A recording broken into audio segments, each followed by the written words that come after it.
A Netflix original film.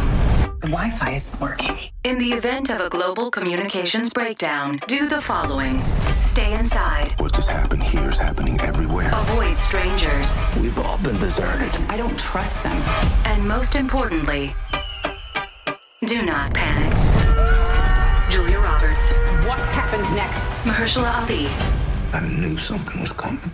Leave the World Behind. Rated R. Now playing only on Netflix. Since 1996, bow-tie-wearing Representative Earl Blumenauer has been the collective voice of Oregon's 3rd Congressional District, which includes the city of Portland. A big reason we're considered a bike town is because of his policy work. His first year in Congress, he founded the Bipartisan Bike Caucus, which promotes cycling by improving public infrastructure. And because of all this, he's had a bicycle and pedestrian bridge named after him in town. His time in Congress made a real impact on our city's livability. And recently, he's announced not pursuing re-election next year. So today on CityCast Portland, we're asking him to reflect on his long political career, his thoughts on the state of our city, and who knows, maybe we'll even get the story behind the iconic bow tie. It's Tuesday, December 12th. I'm Claudia Meza, and this is what Portland's talking about.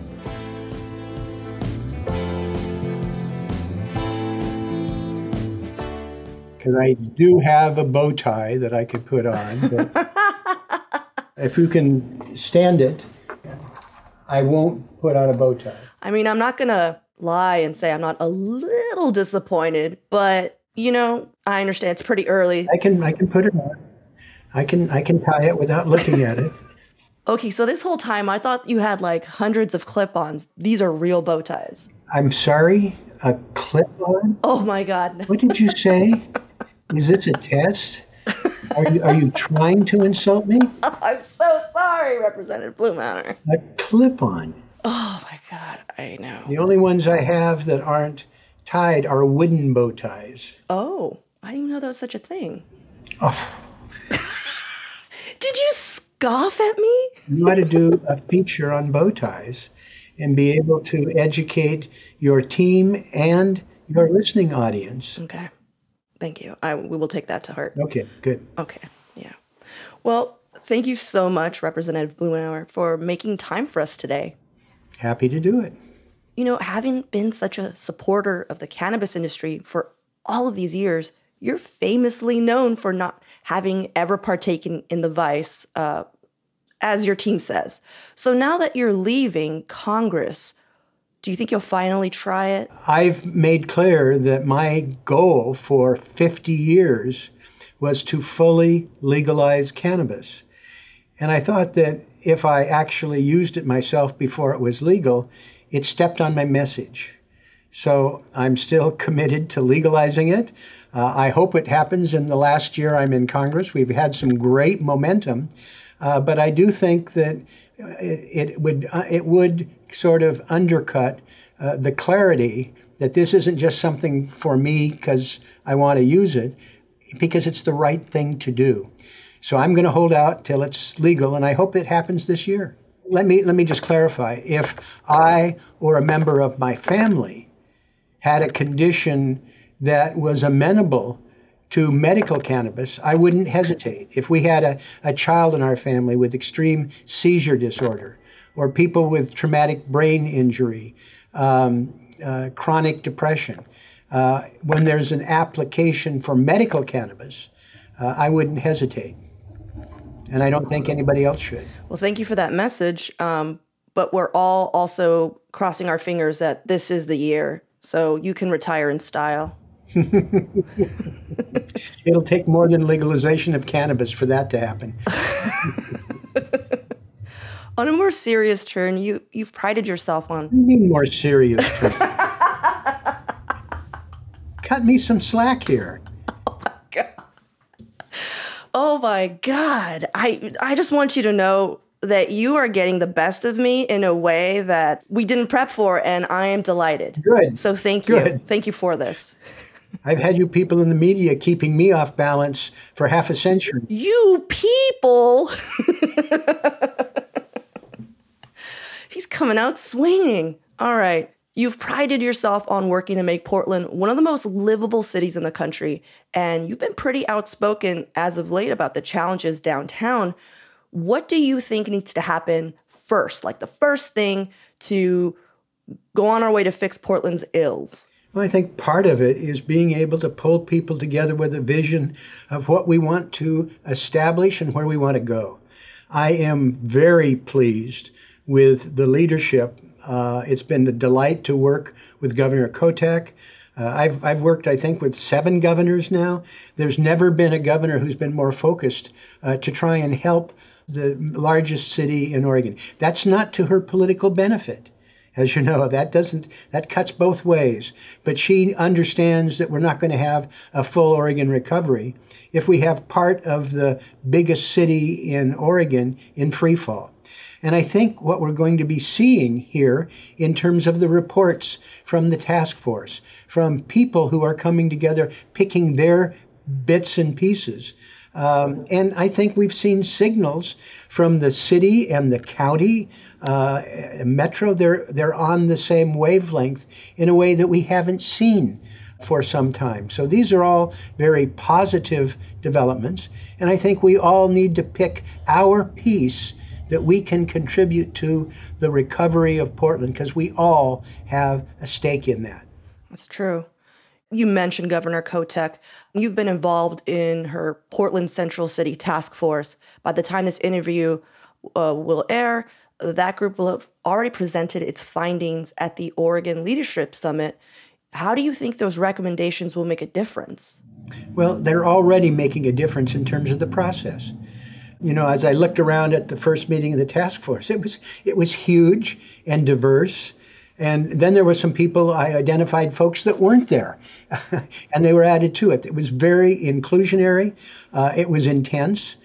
People dove in. They didn't feel like they had to solve everything, but they wanted to have a direction going forward, a role for people to play, to have everything out on the table. And I think that's a very encouraging development. It took us a while to get in the condition that we're in. I mean, I have worked for 50 years to make Portland one of America's most livable cities. And it took a long time to get to that lofty position where we were sort of the gold standard. Well, we've lost momentum and we've had some problems. It's going to take a while to get back, but it's worth it. Agreed. The first meeting that happened, local media pulled a lot of quotes, especially from Mayor Wheeler, and I'm just curious what you thought of his suggestions. He had a lot of them. Did you have a favorite, maybe? No, that's fine. Ted has been in the crossfire for years now. He had a lot on his mind. He has a lot of frustration, and it's fine that he laid it out on the table. We shouldn't pull our punches. We should be clear about the challenges. We should be clear about our expectations. And it's not just the mayor. Everybody on that extended committee has a role to play and has strong opinions. But what I find is I come back to Portland every week. I hear from other folks who have their favorite approach going forward. They have their bone to pick. And I think it's very healthy that we're watching people lay these things on the table. As I mentioned, I think we're seeing some real progress. I convened a group in the spring, over 40 people who have the ability to handle the behavioral health challenges. Everybody who had a key role was in that room, including the mayor. Watching people come together, sharing their objectives, and move forward. It's clear that we have some tremendous resources. The public has been very generous with the city, with the county, with Metro.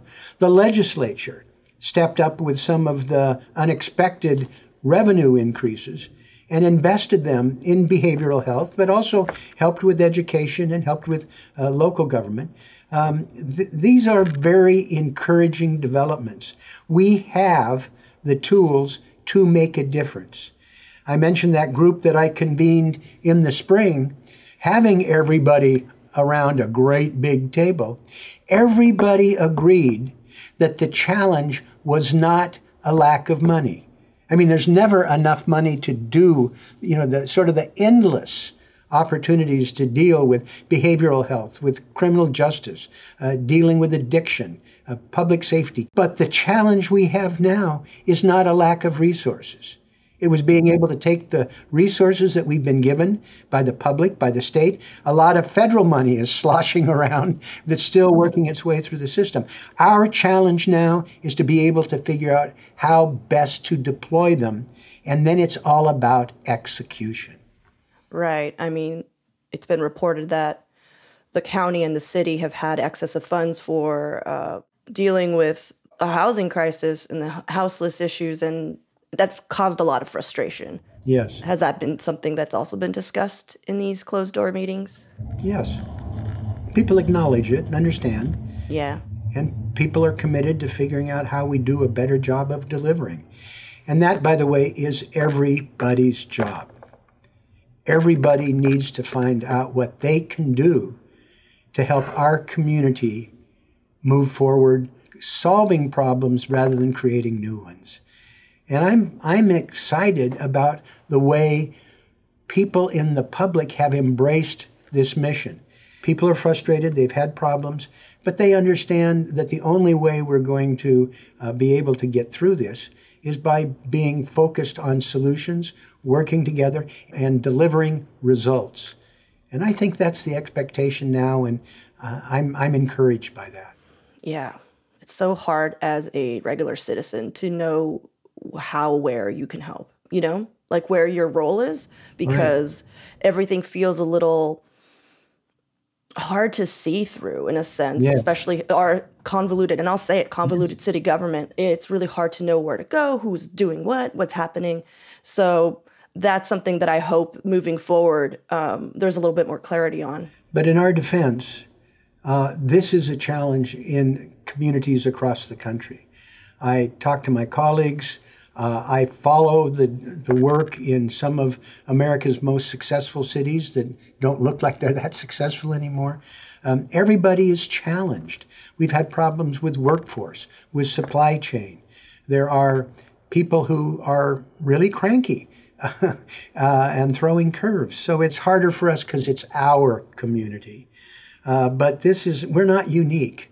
There are problems across the country, and I'm hopeful that we're going to see more progress in the months ahead on our shared concerns and our shared problems. All right, well, let's take a quick break here, and when we come back, Representative Blumenauer's hardest job.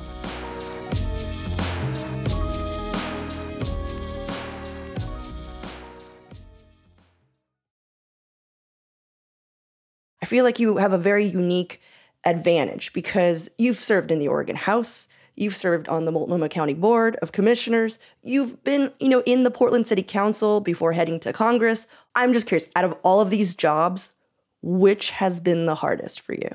Well, they had different challenges. For me, being in that very exciting legislative session in 1973, and then for 2 other sessions where I was able to chair the Revenue and School Finance Committee, work on tax reform, education. There was an air of excitement and possibility in a way that we haven't seen at the state level. I was privileged to be a part of it. Being in local government, when we negotiated some changes between the city and the county to do some functional consolidation and be able to provide a financial underpinning by specializing our efforts. And then 10 years as Portland's Commissioner of Public Works, where I had a chance to deal with this livability agenda up close and personal.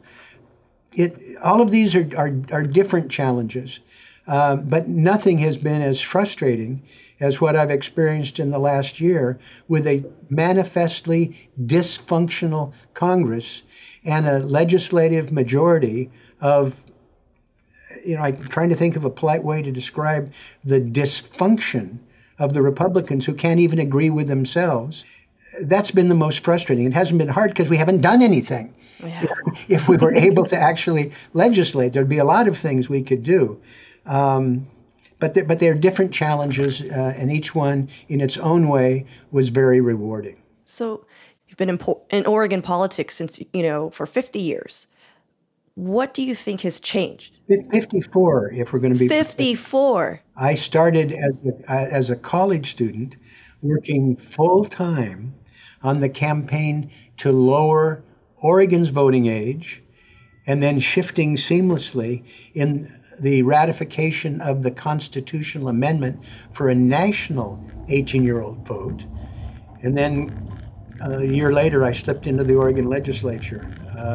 So it's 54 very interesting years. Wow. So for 54 years, and thank you for that correction, what has changed in Oregon politics? Well, it's a recent development that I find troubling is that there's too many people who've sort of lost hope, that are frustrated, they don't see a path forward. And that troubles me greatly. One of the high marks of the previous 51 years was a sense of possibility, that we really felt that we had control over our fate, notwithstanding a whole host of challenges. There was more optimism, there was more engagement, and that's been a problem. Even the last 2 years in Congress were my most productive.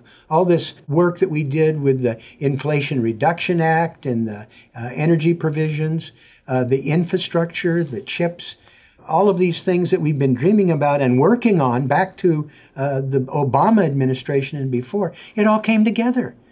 It's a little frustrating that people don't appreciate what we've got in front of us in terms of unprecedented opportunities to rebuild and renew America, and to do so in a way that is equitable and a low carbon future.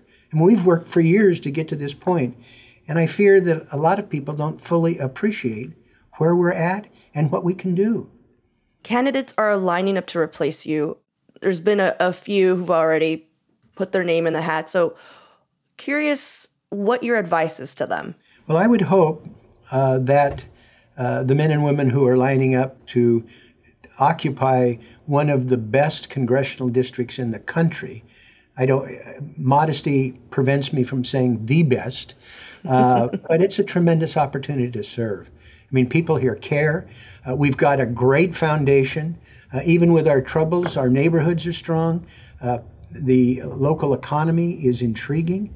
What I would hope is that not just whoever takes my place, but the men and women who campaign to occupy the position will respect what we've done over the years, to build upon it, to learn from it, and engage the public in solutions that bring people together rather than divide them.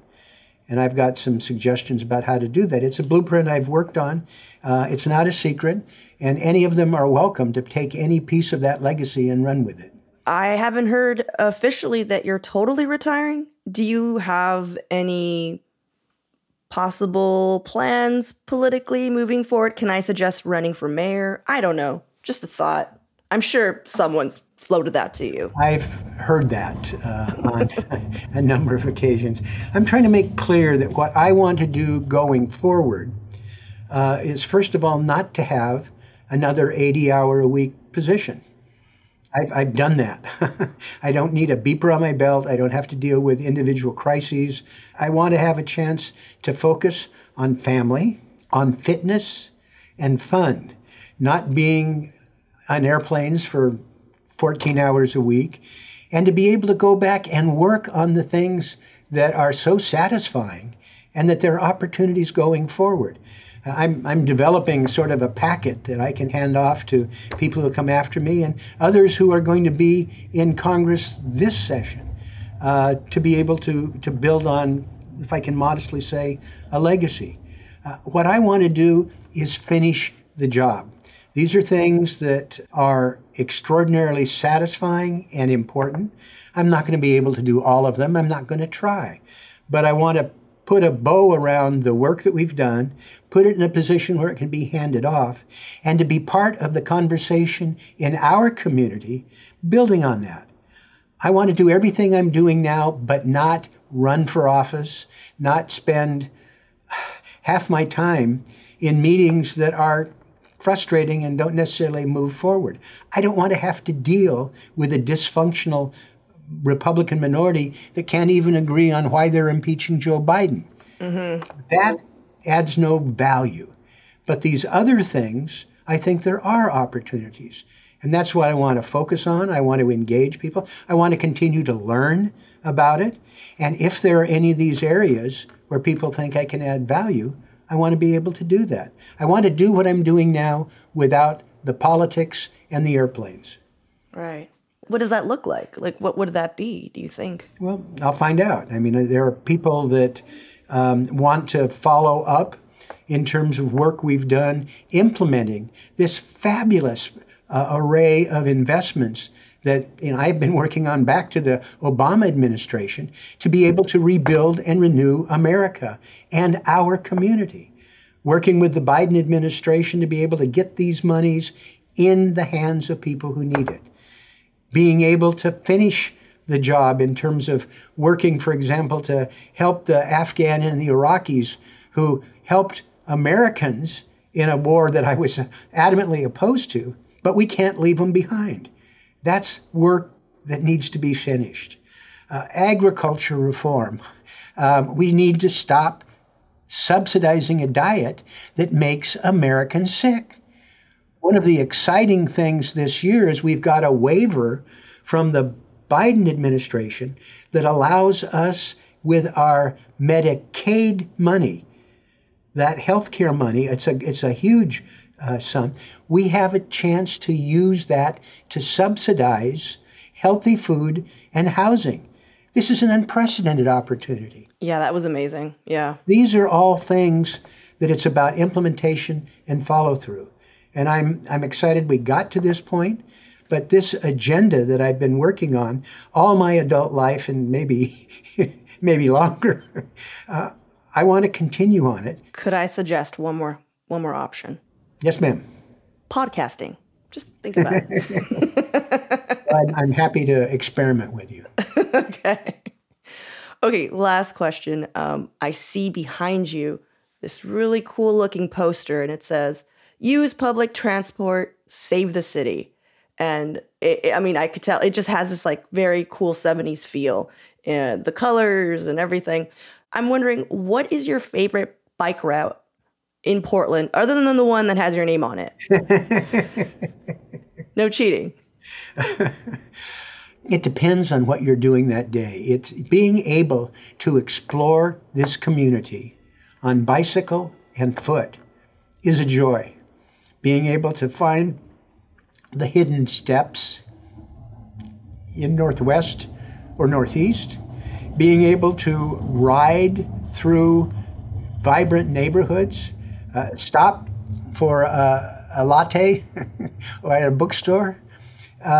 These are unique and really exciting opportunities. And I never tire from exploring these vibrant neighborhoods, and those are what's going to save us. I didn't get an answer, though. Well, that's like saying, gee, what's your favorite winery or your favorite child? I mean, that Loop-de-loop. Loop-de-loop. Done. That has no answer. Okay, fine. No. The middle one. I'm enough of a politician. I know. That Blumenauer bridge. But it was like such an easy one. It was just like, which bike route do you like best? It wasn't like we're gonna damn all the other bike routes to hell. Okay, it's fine. Well, Representative Blumenauer, thank you so much for your service. Thank you for spending a little time with us today. I'm really excited, and I'm looking forward to what you do next. So am I.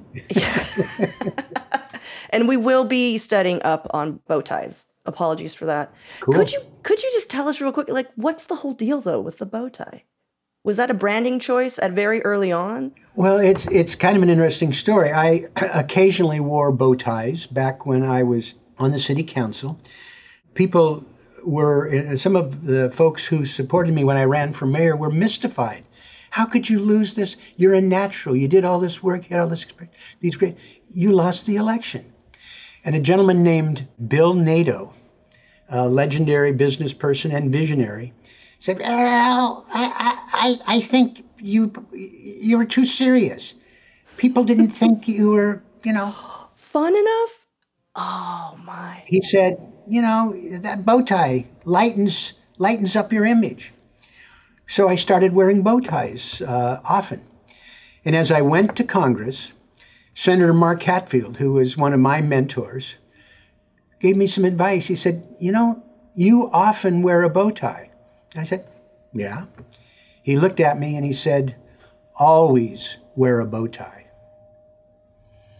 And I thought about it for a moment. And he was right.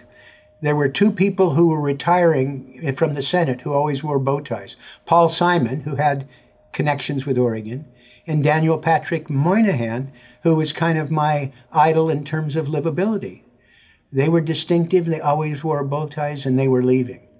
And so I have always worn a bow tie every day I was in session. And people understood who I was, who wouldn't have paid any attention to me. I didn't need to wear a member pin. With a bike pin and a bow tie, people, kind of recognize me. It helps if you're kind of an obscure, average-looking person from a small western state to do something that's a little distinctive, and the bow tie worked for me. As a political torch to pass on, I've never thought that the symbol would be a bow tie, and that's beautiful. Oh, man. Well, thank you again. Thank you so much, Representative Blumenauer. Happy to do it. Thank you.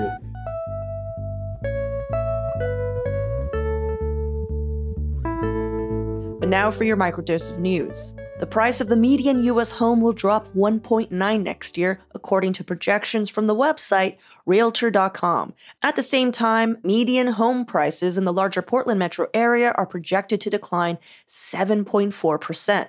Those price drops will come even as mortgage interest rates are expected to decline. Also, U.S. Senator Ron Wyden has championed a way for schools to secure Medicaid funding for mental health care. About 40% of Oregon children qualify for Medicaid health insurance, and schools will be able to use Medicaid funding to pay school psychologists and social workers thanks to an impending rule change. And Governor Tina Kotek's Portland Central City Task Force has released their recommendations. This collection of more than 40 business people, politicians, and others with a stake in downtown Portland have proposed more police for downtown, lowering taxes for downtown businesses, making it illegal to publicly use drugs, even if they are decriminalized, and the creation of more shelter space. Kotek's office has also suggested declaring a 90-day statewide fentanyl emergency to focus resources on addressing addiction and its impacts. For even more local news and events, sign up for our daily newsletter, Hey Portland. We'll throw a link in the show notes.